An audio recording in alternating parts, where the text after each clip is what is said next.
हमारा next topic है sampling distribution. तो हम करेंगे आज सैम्पलिंग डिस्ट्रीब्यूशन से स्टार्टिंग, ठीक है। अब सैम्पलिंग डिस्ट्रीब्यूशन क्या होता है? Sampling distribution is a distribution of all possible values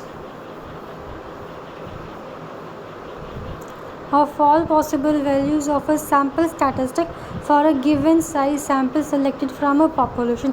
मतलब आपके पास एक पॉपुलेशन गिवन होगी और उस पॉपुलेशन से हमें एक सैम्पल साइज़ मतलब कि सैम्पल्स निकालने हैं और सैम्पल्स हम एक ही साइज़ के निकालेंगे। मीन्स अगर पॉपुलेशन में से हमें 10 सैम्पल्स निकालना है तो 10 सैम्पल्स का जो साइज़ होगा वो सेम ही होगा। मीन्स सैम्पल का साइज़ हमें गिवन होगा और फिर जब हम इतने सारे सैम्पल्स निकालने के बाद जो उनका स्टैटिस्टिक होगा, ठीक है, सैम्पल्स का स्टैटिस्टिक होगा जो उसकी सारी पॉसिबल वैल्यूज़ के डिस्ट्रीब्यूशन को क्या कहेंगे हम? Sampling distribution. एग्जाम्पल, हमारा कॉलेज है। कॉलेज में हमें ना 50 स्टूडेंट्स के क्या लेने हैं? सैम्पल्स लेने हैं, ठीक है। और फिर 50 स्टूडेंट्स के सैम्पल क्यों ले रहा है? क्योंकि हमें उसका क्या निकालना है? सभी कॉलेज के स्टूडेंट्स का मीन GPA निकालना है, ठीक है। तो हम वो कैसे निकालेंगे? सबसे पहले हम पॉपुलेशन में से 50 साइज़ के डिफरेंट सैम्पल्स लेंगे। अब हम हर एक सैम्पल का क्या निकालेंगे? मीन निकालेंगे। हर एक सैम्पल का मीन निकालने के बाद हम क्या निकालेंगे? तो हमें क्या मिल जाएगा? Sampling distribution of the mean, ठीक है। उसके बाद हम देखते हैं कि हम सैम्पलिंग डिस्ट्रीब्यूशन डेवलप कैसे करते हैं। मीन सैम्पलिंग डिस्ट्रीब्यूशन हम कैसे बनाएंगे?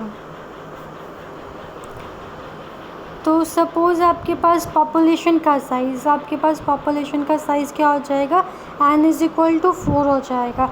अब हमने 4 साइज़ का हमने पॉपुलेशन लिया है तो हमें क्या करना है? n=2 मीन्स हमें 2 साइज़ के सैम्पल्स उठाने हैं, ठीक है। जब हम 2 साइज़ के सैम्पल्स उठाएंगे तो सपोज़ हमारे पास कैपिटल N=4 है। इस पॉपुलेशन का साइज़ 4 है और उसके अंदर एलिमेंट्स क्या हैं? उसके अंदर हमारे पास एजेस हैं, बच्चों की एज है। और फिर वो एज कितनी है? 18, 20, 22, 24, ठीक है। ये हमारे पास एज है। अब हमें उस 4 जो एंड आपके पास पॉपुलेशन क्या है? 18, 20, 22 एंड 24। ये आपके पास पूरा का पूरी पॉपुलेशन है जिसका साइज़ n=4 है। अब हमें इस वाले पॉपुलेशन में से क्या निकालना है? सैम्पल लेना है और सैम्पल का साइज़ क्या होना चाहिए? 2 होना चाहिए। तो हमारे पास कितने पॉसिबल सैम्पल्स हो जाएंगे? हमारे पास टोटल पॉसिबल सैम्पल्स हो जाएंगे 16। सपोज़ अब हम यहाँ पे देखते हैं, हमने यहाँ पे लिखी है फर्स्ट ऑब्जर्वेशन, यहाँ पे लिखी है सेकेंड ऑब्जर्वेशन। यहाँ पे फर्स्ट में हम 18, 20, 22, 24 में से कुछ भी ले सकते हैं। इसी तरह फर्स्ट ऑब्जर्वेशन में भी 18, 20, 22, 24 में से कुछ भी ले सकते हैं। मीन्स हमें इसमें से कोई भी वैल्यूज़ उठा के, तो अगर हम n की बल्कि हम दोनों वैल्यूज़ 18 ले तो हमारे पास सैम्पल क्या हो जाएगा? 18।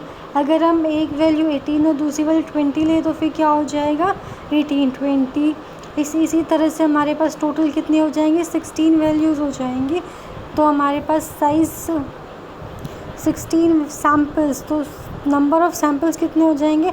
नंबर ऑफ़ सैम्पल्स 16 हो जाएंगे। अब हम क्या करेंगे?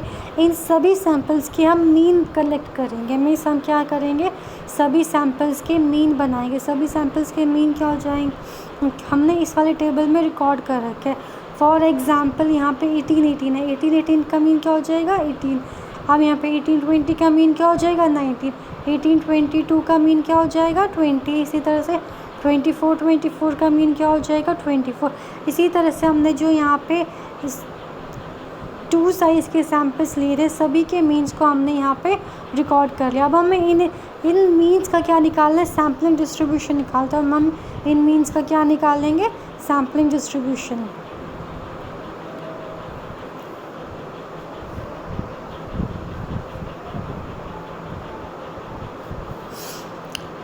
हमने यहाँ पे सारे के सारे मीन्स को यहाँ पे कलेक्ट कर लिया। मीन्स हमारे पास 16 मीन है। अब हमें इस मीन्स का हमें निकालना है, सैम्पलिंग डिस्ट्रीब्यूशन को डेवलप करना है। ठीक है, हमारे पास यहाँ पे इसमें 18 कितने बार आ रहा है? सबसे पहले यहाँ पे टोटल सैम्पल्स कितने हैं? 16 हैं। ठीक है, तो 18 कितनी बार आ रहा है? एक बार। तो 18 आने की प्रोबेबिलिटी कितनी होगी? 1/16। सिमिलरली 19 कितनी बार आ रहा है? 2 बार। तो 19 आने की प्रोबेबिलिटी कितनी होगी? 2/16। तो हमने यहाँ पे 18 का प्लॉट कर लिया 1/16, 19 को प्लॉट कर लिया 2/16। इसी तरह से यहाँ पे 20 आने की प्रोबेबिलिटी क्या होगी? 3/16। तो 20 की वैल्यू यहाँ पे आ गई 3/16। सिमिलरली हमने 20, 21, 22 और 24 एंड 3 के लिए भी हमने क्या कर लिया? सबकी प्रोबेबिलिटीज़ निकालने के बाद हमने उन्हें क्या कर लिया? प्लॉट कर लिया। अगर हम इसका प्रोबेबिलिटी डिस्ट्रीब्यूशन बनाएं तो फिर आपको ये वाली टेबल, अगर हम सबका प्रोबेबिलिटी डिस्ट्रीब्यूशन बनाएं तो आपको वो वाली टेबल भी बनानी आती होगी जो हम इस तरह से बनाते थे। यहाँ पे हम x की वैल्यू निकाल रखते थे, यहाँ पे हम प्रोबेबिलिटीज़ लिखते थे। तो आप ना इस तरह से यहाँ पे टेबल भी बना सकते हो और इस तरह से आप इसे ग्राफ के अंदर भी शो कर सकते हो। ठीक है, तो आपके पास ये क्या कर लिया हमने? प्रोबेबिलिटी डिस्ट्रीब्यूशन को, ये हमने प्रोबेबिलिटी डिस्ट्रीब्यूशन को डेवलप कर लिया। ठीक है, अब हम क्या करेंगे? सैम्पलिंग डिस्ट्रीब्यूशन का मीन निकालेंगे। यहाँ पे हमने सैम्पल्स का मीन निकाला था। अब हम क्या करेंगे? पूरे मतलब कि सैम्पलिंग से हम पूरे पॉपुलेशन का मीन निकालने की कोशिश करेंगे। वो क्या हो जाएगा? हम क्या इन सभी का सम, जो भी आपके पास यहाँ पे ये वैल्यूज़ हैं 18, 19, 19, 19, 20, 21, 21, 22, 23, 24, इन्हीं सभी वैल्यूज़ को हम क्या करेंगे? ऐड करके, और टोटल नंबर कितना है? 16। तो हम इन सभी को ऐड करके 16 से डिवाइड करेंगे तो आपके पास कितना आ जाएगा? सैम्पलिंग मीन 21 आ जाएगी।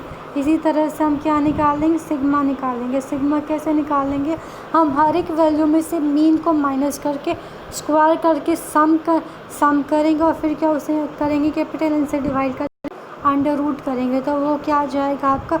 1.58। ठीक है, इसी तो हमने यहाँ पे देख लिया कि हम सैम्पलिंग डिस्ट्रीब्यूशन कैसे बनाते हैं। ठीक है, अब हम देखेंगे ये वाला जो आपका ग्राफ है ये पॉपुलेशन डिस्ट्रीब्यूशन का है। ये जो ग्राफ है ये आपका क्या है? पॉपुलेशन डिस्ट्रीब्यूशन का है। पॉपुलेशन डिस्ट्रीब्यूशन में क्या करना था? जैसे कि हमारे पास पॉपुलेशन गिवन थी, पॉपुलेशन आपकी कितने क्या गिवन थे? 18, 20, 22 एंड 24। इस पॉपुलेशन जब आप म्यू निकालोगे वो क्या आ जाएगा? 21 आ जाएगा। जब आप इसका सिग्मा निकालोगे वो आपका ये आ जाएगा। तो हमने क्या किया? उसमें 18 आने की प्रोबेबिलिटी कितनी होगी? 1/4, जो कि आपका होता है 0.25। इसी तरह 20 आने की प्रोबेबिलिटी क्या होगी? 1/4। इसी तरह से 22 एंड 24 आने की भी प्रोबेबिलिटी आपके पास होगी 1/4। यहाँ पे सभी की प्रोबेबिलिटी एक जैसी है तो आपके पास ग्राफ क्या बना? यूनिफॉर्म बना। ठीक है, जो ये आपका फर्स्ट ग्राफ है ये प्रोबेबिलिटी डिस्ट्रीब्यूशन का ग्राफ है। और प्रोबेबिलिटी डिस्ट्रीब्यूशन में हमने क्या किया? हमने इस वाले सेट को लेके इसका मीन निकाला है और इसका वेरिएंस निकाला है। और फिर जब इसका मीन और वेरिएंस निकालने के बाद हमने 18 आने की प्रोबेबिलिटी देखी है, 20, 22 एंड 24 आने की प्रोबेबिलिटीज़ देखी। और जो आपके पास ये वाला ग्राफ है ये आपका सैम्पलिंग डिस्ट्रीब्यूशन से मिला। और जो सैम्पलिंग डिस्ट्रीब्यूशन का ग्राफ आपका क्या है? यूनिफॉर्म नहीं है, वो आपका इस तरह से कर्व जा रही है। और ये आपका क्या है? प्रोबेबिलिटी डिस्ट्रीब्यूशन का ग्राफ क्या होता है? आपका यूनिफॉर्म होता है। ठीक है, दैट्स ओवर फॉर टुडे।